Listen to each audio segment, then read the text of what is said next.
You guys, this is all Kyle's mom's fault. Hey now, and welcome to the Fantasy Shed. I am Ben of Totally Tunular. I'm here today because we've teased a couple of things on the show that we want to start doing this year, and this is sort of the first step in that direction of bringing you a little bit more information about cartoons to show you that sometimes we actually do a little bit of research, the slightest bit of research. But because animation is important to us, because we care about cartoons, we thought we would start doing maybe a little bit of a deeper dive into sort of the history of cartoons. So without further ado, and without any fancy animations or anything like that, this is going to be the first in a series of what we're referring to as Today in Cartoon History. All right. So this is the Valentine's Day, the February 14th edition. I have a couple of pages of notes here, and what we're going to do is kind of go over a few things over the history of animation. It's a very simple, very easy kind of concept. You know what I mean? It's sort of outlined in what we're titling it. You know, Today in Cartoon History.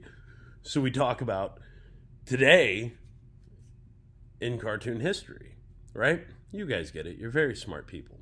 That's why you have liked, subbed, all of that fun stuff here to the Fantasy Shed. We want to continue. If you haven't and somehow you stumbled across this, well, what is it they tell you? Smash that like button. Subscribe right now. We need you. We desperately need you. Anyway, to start things off, all the way back, February 14th, 1927, a Crazy Cat cartoon. If you're not familiar with Crazy Cat is basically what he says. He's a cat in a top hat. He's kind of wackadoodle, lives in a little town, has a mouse adversary, as most cats do. His name is Ignatz. Ignatz? It's a weird name. I don't understand. What is it? The early 1900s were a much different time. But famously, as you can see in this picture here, right? There's a picture up there. Hopefully I get that put in there. It'll look nice. It'll look very good. Look at it. The mouse likes to throw bricks at Crazy Cat's head. But anyway, premiering in 1927, based on a comic strip, was Kiss Crossed, a Crazy Cat cartoon, wherein Crazy Cat and his mouse, sort of mouse friend adversary, start fighting over a lady, a girl, who wants to go on a ride in a big fancy car. So they, as most cartoon characters do, both come up with convoluted ways in which to get a fancy car so they can take the pretty lady for a ride and thus win her love and affection. Long story short, a snake gets involved, a barber gets involved, the snake becomes the barber's pole, and then is wooed away via snake charming and the mouse, and ends up, the mouse takes the snake back to the charmer. He gets a reward for the lost snake, as you do. And with that gets the car, and in getting the car gets the girl, and then they drive over the cat. It's a very simple tale as old as time, right? Anyway, so that's February 14th, 1927. Kiss Crossed. It premiered. It was made. It was delivered to the public. Now, moving forward a few years, we have a little entry from a little company. You may know it, you may not. I don't know if you've heard of it. Called Disney, the Walt Disney Corporation. They put out a film in 1941 on February 14th. You can see that again, hopefully up here. If I do my stuff right, all of my junk, all of my Toxie stuff is going to be covered by much more successful programming. Anyway, a little Disney short called Little Whirlwind. This is actually really kind of a famous Disney cartoon. wherein Minnie Mouse has gone through and she has baked a cake. And Mickey is wandering through the neighborhood, just bopping along, being Mickey Mouse, smells the cake, sees Minnie, decides he wants a piece. Well, Minnie, being very, very smart, what does she do? She says, you can have some cake, bro, but what you got to do first is clean up my yard. My yard's looking a mess. It's fall. There's leaves everywhere. Tidy up my garden. Make it so I can go out and winterize, and you can get a little piece of cake at the end of it. Now, as we know, in 2024, cake has an entirely different meaning. And if you're ever in like the clubs or anything like that, you know what cake is. I know what cake is. Cake is not what Mickey was. That type of cake is. This was edible cake that Mickey was looking for. Anyway, well, I guess the other cake is edible too. Yeah, there was a rise in that during the pandemic, cake eating. Just saying. Anyway, so what Mickey does is he decides to clean up her yard, right? Goes to clean up her yard, where he is confronted by a Mickey Mouse-sized tornado. This tornado torments Mickey, throws leaves everywhere, generally makes life very, very difficult for him. Ultimately, Mickey catches him, but tornado gets free. Tornado goes and gets a much larger tornado, right? Like the little bully goes and gets the big bully. Big tornado comes through, destroys an entire like farmland, and then ultimately Mickey wrecks all of Minnie's stuff. It's everywhere. She pops out to see how everything's going. Well, not very good. Her yard's a wreck, right? She looks at Mickey and she's like, "You're terrible at yard work. What have you been doing this whole time? You know, like what's going on here?" And then Mickey tries to explain away that he's fighting a tornado. She appropriately does not believe him, and then proceeds to smash the cake in his face and then eats the cherry. So, women, am I right? No, that's a terrible thing to say. I shouldn't say that. But anyway, you get it, right? She just doesn't believe the effort that this poor mouse man has put into things, and it's a horrible situation for Mickey. But ultimately, I guess he wins the day. He gets his cake, right? Right in the face, right in the kisser. All right, moving forward, the very next year, put out by Warner Brothers. We just had a master class in Warner Brothers from our dear friend Dwayne Steela, the Whiplash Maniac.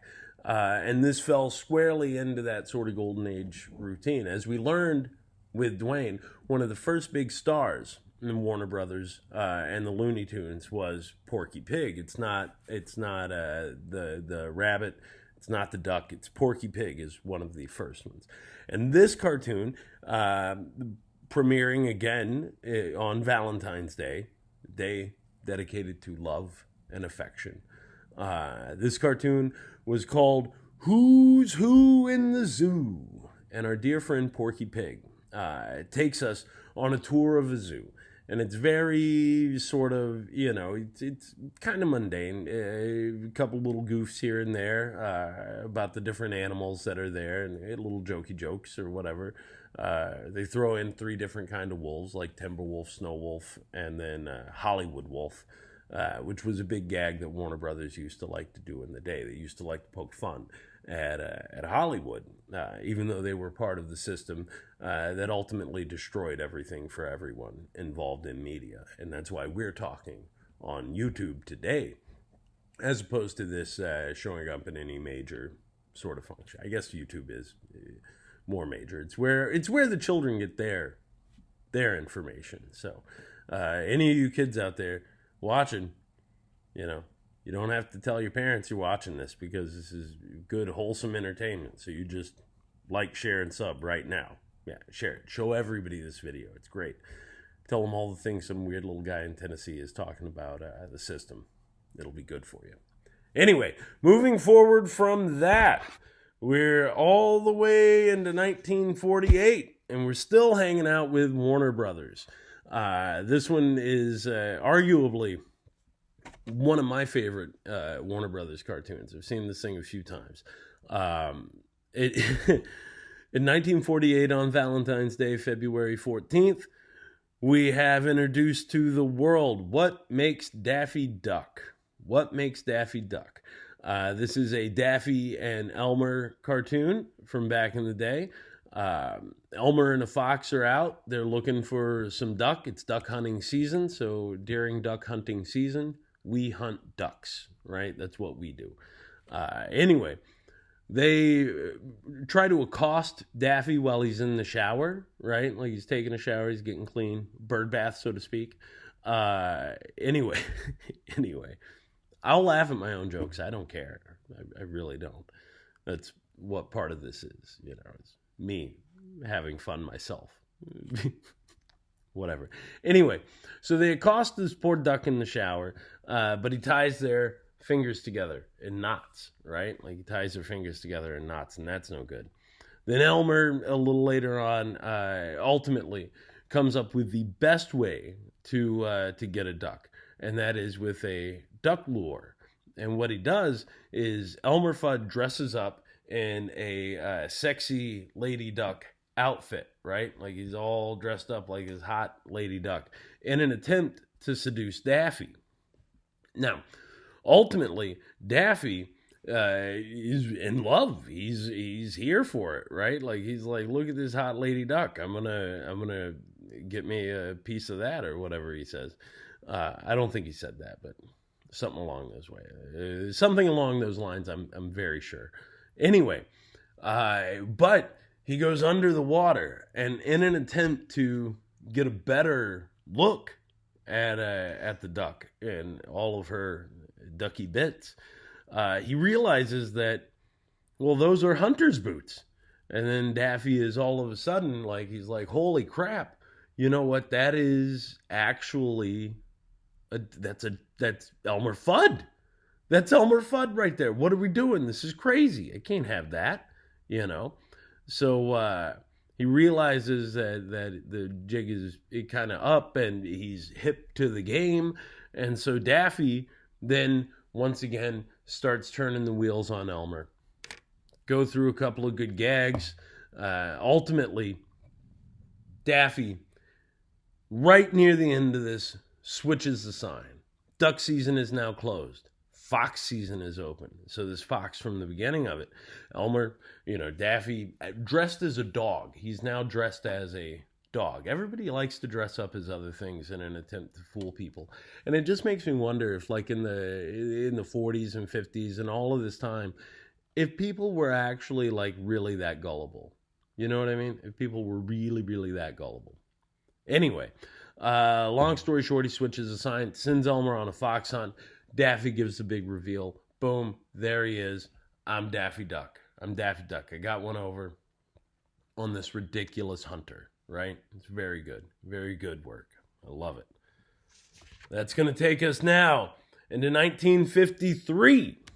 Again with Warner Brothers. And again, a very sort of famous cartoon. 1953, February 14th, we're introduced to this gem right here, Forward March Hare.